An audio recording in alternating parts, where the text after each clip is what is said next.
ZENIT game tomorrow. As usual, if you'd like to ask a question, please raise your hand. If you are struggling, just drop me your WhatsApp. There's Russian translation available, and we're going to start with Ian Abrahams.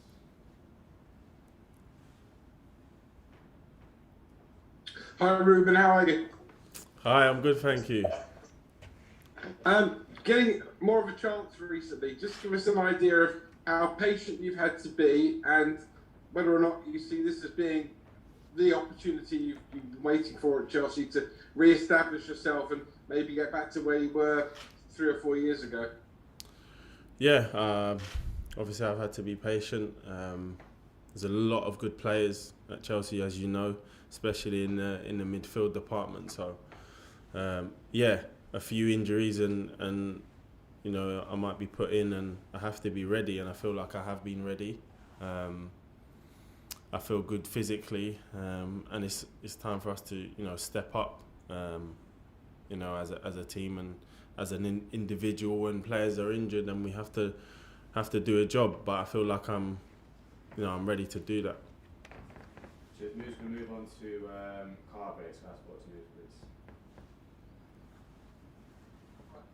Hi there. I just wanted to ask you, we just found out that one of your teammates, Mateo Kovacic, had tested positive for COVID. I just wondered how concerning it is for you as players with the sort of risks that you have to take when it comes to travelling so much when COVID is becoming so prevalent again in the world. Yeah, I guess there is risks, but you know, as a club, we do everything possible to minimise that risk. That's why we test several times a week, and we take the necessary precautions to minimise that risk. So I think as a club and as a team, we feel safe as possible at the minute, and we'll carry on to do so. We're going to move on to Andy. Andy Dillon, please.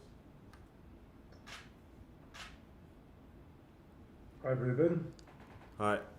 Hiya. I'd just like to ask if I can.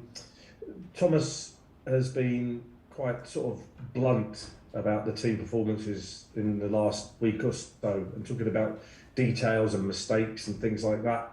And how, I wonder if you could tell us as a professional, how does that creep into your game? How do you go from being on the crest of a wave as you were a couple of weeks ago when you were smashing Juventus 4-0 to suddenly losing concentration at key moments, please? Yeah, I guess that's football. Football changes very quickly sometimes, but I can say that it's not like we've been playing terribly at all. We've just had a few mistakes that have cost us, and we need to take ownership of that. But apart from that, we've been playing some really good football. The results just haven't showed that at all. So it's up to us to keep. So how do you kind of turn that around? What do you do? I mean, he talks about details. I'm curious to know what the details are that he talks about. I think we need to make sure that the basics of our game are taken care of and are sharp.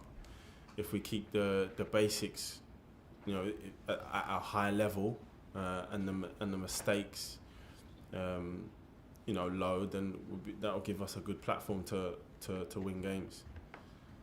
Okay, we're going to do 3 more before we end. We've got Adam, Tom, then Jacob. So we'll start with Adam Newson, please.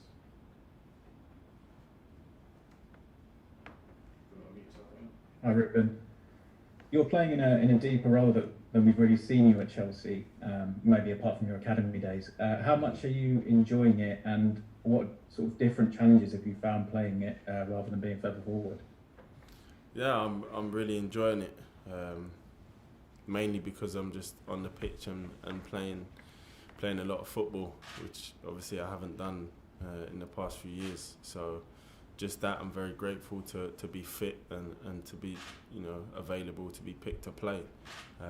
Wherever I play, I'm comfortable. Like you said, I've played deep, you know, in my younger years, and more forward as I got established in playing in the Premier League. But I'm enjoying it a lot, and it comes with different duties and different things required of you in that role, which I'm very enjoying a lot. So yeah, I'm ready to play. I'm ready to play wherever the boss needs me to. Cheers, Adam. We move on to Tom. Hi, Ruben. Hi.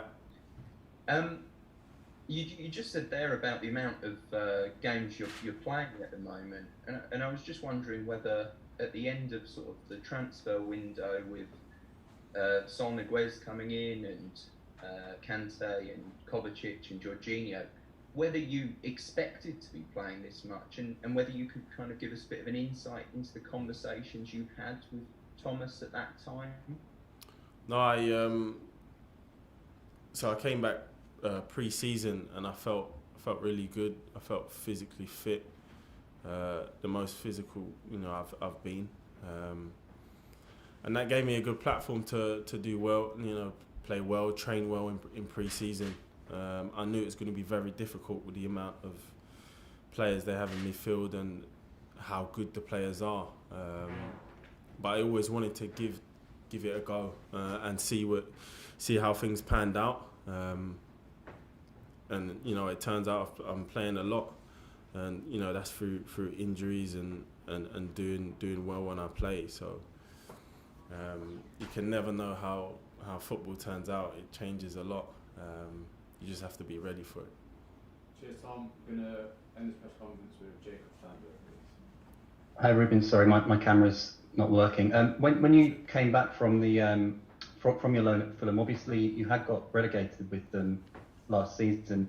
What were the conversations with Thomas like when you came back? Was he pretty blunt about what happened at Fulham last season?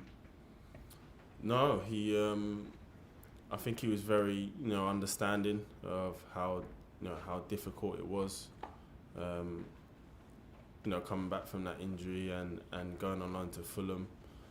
I think we kind of put it behind us and focused on what was happening at that moment, and I felt good coming back pre-season. And I think for me it was just focusing on pre-season and training well and playing well, and that's all I could do. You can't dwell on the past, and Fulham was a difficult spell for me, so I had to put that behind me. Okay, thank you everyone. Leave it there. Oh, good. Well done, Ruben. Ben's out.